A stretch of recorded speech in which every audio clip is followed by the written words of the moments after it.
నమో వారాహి. మన మనసులో ఎన్నో చంచలతలు వస్తుంటాయి. ఎన్నో కోరికలు పుడుతుంటాయి. దేవుడు ఏమి ఇచ్చినా కూడా కొన్నిసార్లు అందులో తృప్తి కలగదు. ఈ ఆత్మకు ఈ శరీరం ఒక వస్త్రంలాంటిది, కొత్త బట్టలాంటిది. నెరవేరని కోరికల వల్ల ఆత్మ అనేక జన్మలు తీసుకుంటూ వాటిని నెరవేర్చుకునేందుకు జీవితాన్ని కొనసాగిస్తుంది. జీవితంలో అన్నీ ఉన్నా కూడా చివరికి మనిషి చెప్పేది నాకు ఇంకా శాంతి లేదు అనేదే. డబ్బు జీవితానికి అవసరం, కాని డబ్బు మాత్రమే జీవితం సంపూర్ణం చేయలేడు. అందుకే మన జీవితాన్ని వ్యక్తపరచడానికి ఆధ్యాత్మికతను మనం స్వీకరించాలి. కొన్నిసార్లు జాతకంలో కాలం బాగోలేదని, ఏరరసని, అష్టమశని జరుగుతోందని మనం బాధపడుతుంటాం.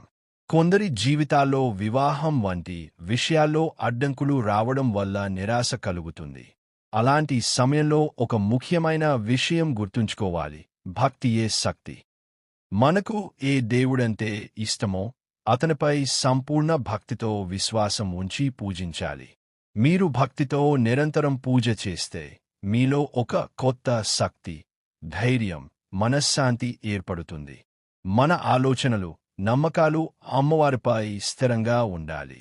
ఒకరే కాకుండా చాలామంది ఒకే భావంతో ఆ అమ్మవారిని పిలిస్తే క్షణమైనా ఆ అమ్మవారు అక్కడ ప్రత్యక్షమవుతారు. మనం దేవాలయానికి వెళ్లి బయట నిలబడి పూజ చేయడం సరిపోదు. కనీసం కొంత సమయం లోపలికి వెళ్లి ప్రశాంతంగా కూర్చొని మనసారా దేవుణ్ణి దర్శించి ప్రార్థించాలి. మనం ప్రతిరోజూ ఎన్నో పనులకు సమయం కేటాయిస్తాం: తినడానికి, పని చేయడానికి, వినోదానికి. కాని దేవాలయంలో 5 నిమిషాలు గడపడానికి సమయం లేదని అంటాం. అందుకే ప్రతిరోజు కనీసం 5 నిమిషాలు అయినా దేవాలయంలోకి వెళ్లి అమ్మవారిని మనసారా పూజించండి. ఆ అమ్మవారికి ప్రతిరోజూ పూజ చేయడం ఒక కర్తవ్యంగా తీసుకోవాలి. ఇలా నిరంతరం చేస్తే మీలో ఒక క్రమశిక్షణ, శాంతి పెరుగుతుంది. మనలను చూసి మన పిల్లలు కూడా అదే అలవాటు పడతారు. వారు తప్పు దారిలో వెళ్లకుండా ఈ అలవాటు సహాయపడుతుంది. వారి భవిష్యత్తుకు మనం ఇప్పుడు మంచి విత్తనాన్ని నాటుతున్నట్టే.